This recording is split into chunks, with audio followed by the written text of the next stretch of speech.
Assalamualaikum warahmatullahi wabarakatuh. Perkenalkan, nama saya Devi Alia Rahmadani dengan NPM 214120111 dari kelas akuntansi 21A. Pada video ini saya ingin mengulas materi tentang biaya relevan dalam pengambilan keputusan. Mata kuliah Teori Pengambilan Keputusan, dosen pengampu Miss Reniza Helena Putri, SE MSI. Jadi, apa sih itu biaya relevan?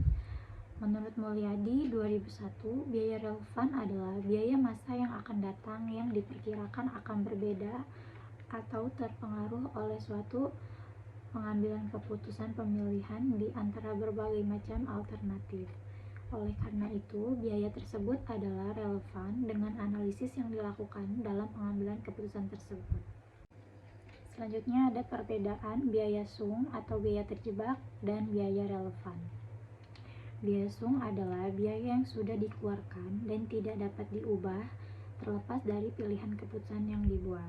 Sedangkan biaya relevan adalah biaya yang dapat diubah oleh tindakan yang diambil dan mempengaruhi hasil keputusan. Konsep biaya relevan dalam pengambilan keputusan khusus berkaitan dengan pemilihan alternatif dalam hal yang pertama, menerima atau menolak pesanan penjualan khusus. Yang kedua, pengurangan atau penambahan jenis produk atau departemen. Yang ketiga, membuat sendiri atau membeli bahan baku produksi. Yang keempat, menyewa atau menjual fasilitas perusahaan.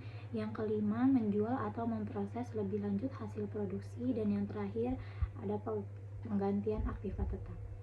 Selanjutnya ada klasifikasi biaya. Yang pertama, berdasarkan fungsi pokok dari aktivitas perseroan. Biaya produksi yaitu akumulasi dari semua biaya yang diperlukan dalam proses produksi dengan tujuan untuk menghasilkan suatu produk atau barang. Yang kedua, biaya pemasaran yaitu biaya yang dikeluarkan untuk memastikan semua produk terbeli oleh konsumen. Yang ketiga, biaya administrasi dan umum yaitu biaya yang digunakan untuk mengkoordinasikan kegiatan produksi dan pemasaran produk. Yang kedua, berdasarkan kegiatan atau volume produksi. Yang pertama ada biaya variabel, yaitu komponen biaya yang berubah-ubah sesuai dengan volume produksi yang dihasilkan. Yang kedua, biaya tetap, yaitu biaya yang selalu konstan dan tidak dipengaruhi oleh volume produksi. Yang ketiga, berdasarkan objek yang dibiayai. Yang pertama ada biaya langsung, yaitu biaya yang tidak bisa diidentifikasi secara langsung berhubungan dengan produksi barang objeknya. Yang kedua, biaya tidak langsung, yaitu biaya yang tidak bisa diidentifikasi langsung dengan proses produksi secara keseluruhan. Yang keempat, berdasarkan pembebanan periode akuntansi. Yang pertama, pengeluaran modal, yaitu biaya yang dikeluarkan dalam rangka memperoleh aktiva tetap, meningkatkan efisiensi operasional, dan juga kapasitas produktif aktiva tetap, sekaligus memperpanjang masa manfaat aktiva tetap. Yang kedua, pengeluaran penghasilan, yaitu biaya yang hanya akan memberi manfaat dalam periode berjalan sehingga biaya yang dikeluarkan tersebut tidak akan dikapitalisasi sebagai aktiva tetap di neraca.